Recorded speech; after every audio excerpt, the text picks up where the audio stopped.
Rwanda and Tanzania announced plans to inaugurate a second legal border aiming to enhance bilateral relations and foster closer ties between their people. Rwanda and Tanzania are going to open the second legal border in a bid to facilitate people-people relations between the two countries. This was reiterated on Tuesday in Kigali during a press briefing that followed bilateral engagement between their delegations. Sam Kalisa with more. Discussions between Rwanda's Minister of Foreign Affairs and International Cooperation, Dr. Biruta, and his Tanzanian counterpart, January Yusuf Makamba, were centered on bilateral ties between the two countries. Minister Biruta thanked his Tanzanian counterpart for the fruitful discussions on various sectors, including regional security, trade, energy, and infrastructure. Through already existing bilateral and multilateral binyuze ku bufatanye busanzwe hagati y'impande zombi ku ruhando mpuzamahanga twifuza ko uruzinduko rwawe rwaba umusemburo w'imikoranire hagati yacu mu bihe biri imbere no gukomeza u Rwanda rwifuza ko amasezerano yasinywe mu gihe gishize hagati y'ibihugu byacu and also expresses its readiness to identify new pathways for cooperation in the future.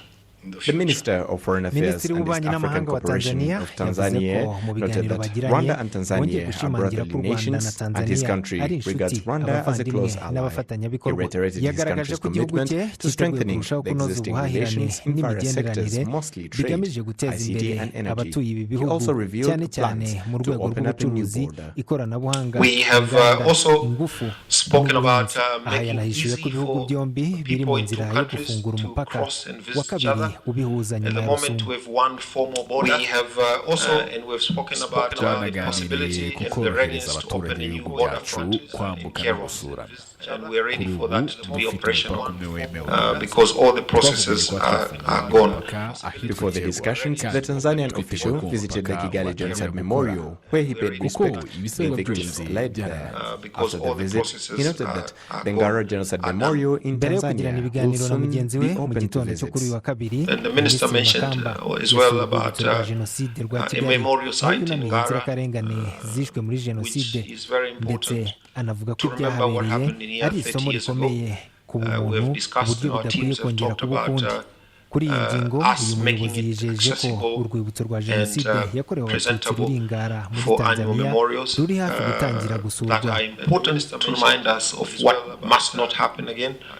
So this year, during the 30th anniversary of Rwandan genocide, that site will be accessible also as part of the memorial site. Rwanda and Tanzania enjoy strong bilateral ties. Minister Makamba noted that the issue of non-harmonized levies that was raised by Rwandan and Tanzanian truckers is being looked into. About 80% of Rwanda's cargo imports pass through the port of Dar es Salaam. In addition, in 2017, Kiswahili was added as the fourth official language of Rwanda. Dukomereze mu makuru ajyanye n'ububanyi n'amahanga aho Urwanda na Tanzaniya bigiye gufungura umupaka wa kabiri wemewe hagati y'ibihugu byombi mu rwego rwo kurushaho koroshya imigenderanire mu baturage b'ibihugu byombi. Ibi bikaba byatangajwe kuri wa kabiri hano i Kigali nyuma y'ibiganiro byahuje ba Minisitiri w'ububanyi n'amahanga b'ibihugu byombi. Pascal Buhura arakomeza. Ibiganiro hagati ya Minisitiri w'ububanyi n'amahanga n'ubutwererane w'u Rwanda Dr. Biruta na mugenzi we wa Tanzania January Yusuf Makamba uri mu ruzinduko rw'akazi mu Rwanda byibanze ku mubano n'ubufatanye hagati y'ibi bihugu by'ibituranyi.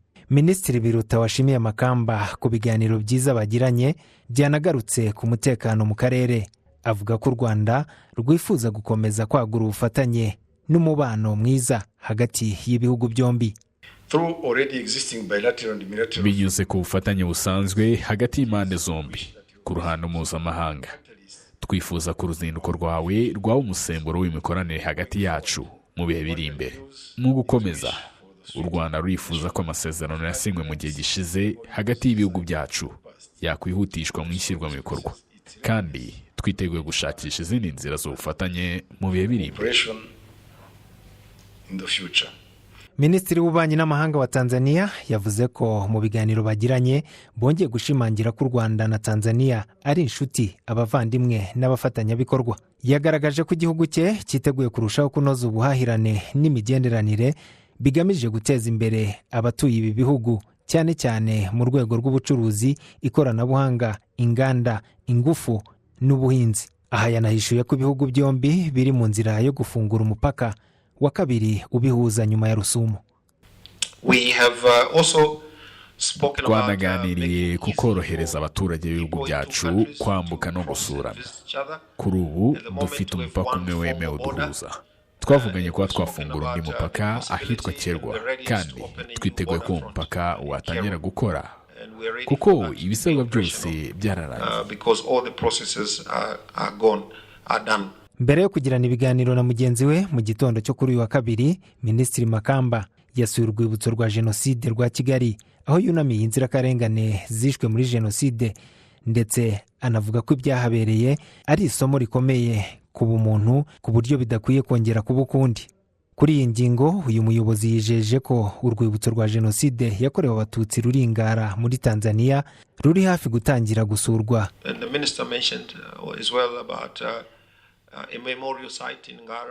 Minisitiri kandi yakomoje ku rwibutso rwa Jenoside yakorewe Abatutsi ruri Ngara rufite igisobanuro gikomeye ku byabaye imyaka 30 ishize. Amatsinda yacu yaganiriye ku kuba twahatunganya hakajya habera ibikorwa byo kwibuka buri mwaka. Ibi bifasha kutwibutsa ko ibyabaye ko bidakwiye gusubira ukundi.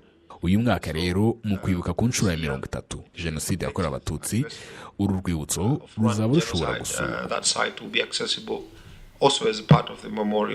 Minisitiri Makamba yijeje abacuruzi b'Abanyarwanda ko zimwe mu mbogamizi ku bwikorezi no kwambutsa ibicuruzwa binyuze muri Tanzaniya bikomeje gushakirwa ibisubizo, aho 80% y'ibyo u Rwanda rutumiza hanze binyura ku cyambu cya Dar es Salaam. Januari Makamba yanahuye n'abanyeshuri biga muri kaminuza zitandukanye zo mu Rwanda.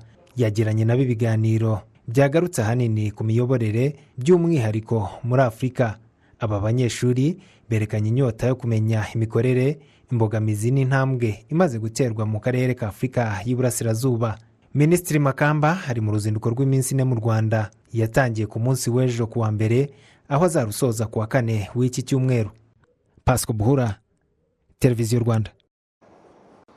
Abaturage b'akarere ka Rwamagana baravuga ko kubona ubuvuzi bw'inzobere zitandukanye ari inyungu kuri bo, kuko bibafasha kubona ubwo buvuzi mu buryo bwihuse kandi mu buryo buhendutse, kuko ubundi ubuvuzi bwisumbuye buboneka ku bitaro bikuru gusa. Ni mu gihe kuri uyu wa kabiri ingabo z'u Rwanda ku bufatanye n'iza Leta Zunze Ubumwe za Amerika zikorera muri Afurika zatangiye ibikorwa by'ubuvuzi muri ako karere ka Rwamagana. Ni inkuru tugezwaho na Ntete Olive. Ubuvuzi buzatangwa bukubiyemo serivisi zo kubaga ibice bitandukanye by'umubiri, kubaga amagufwa, kuvura indwara zo mu mubiri, amaso, amenyo, indwara z'abagore, izifata mu myanya y'ubuhumekero, izifata mu miyoboro y'inkari n'indwara zifata abana. Ni igikorwa abaturage bitezeho byinshi kandi bishimiye. Narwaye amaso, ndwara amenyo, ndwara akaguru, nagiye ni Kanombe, amaranye umwaka n'amezi 7. Misengera ibyiringiro nkimara kubabona. Byanshimishije cyane ku buryo mfite n'icyizere n'ibyiringiro yuko bagomba kudukiza.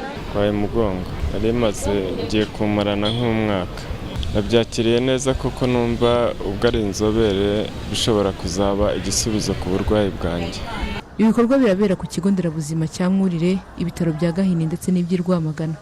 Umuyobozi w'ibitaro bya Rwamagana Dr. Placide Shizirungu agaragaza ko kwakira izi nzobere bitazagabanya gusa umubare w'abari bategereje serivisi, ahubwo kandi n'umwanya mwiza wo gusangira ubunararibonye n'ubumenyi n'izi nzobere. Naho umuyobozi uhagarariye ibikorwa byo kubaga mu bitaro bya Kanombe, Colonel Professor Alex Butera, wavuga ko imikoranire n'itsinda imaze gutanga umusaruro mu buryo bwinshi. Abaganga bari hamwe nk'uko nguko kubungurana ubumenyi, cyane cyane abantu b'inzobere bafasha n'abaganga bacu mu kongera ubumenyi. Abaganga buriya twe duhora twiga, ntago kwiga bijya birangira, nk'uko dufite inzobere ari z'abasirikare ingabo zacu bavuye mu bitaro bya Kanombe n'abari b'Abanyamerika, hari ubumenyi bushyashya baba bafite tudafite, hari ibikoresho bishyashya bigezweho bazi gukoresha bashobora kutwigisha. Ntabwo rero ari gusa ntago turi bwungukire gusa mu kuba tuvuye abaturage benshi kandi neza birumvikana mu gihe gitoya, ariko twe nk'abaganga turanuka yuko tunagira n'ubumenyi twunguka.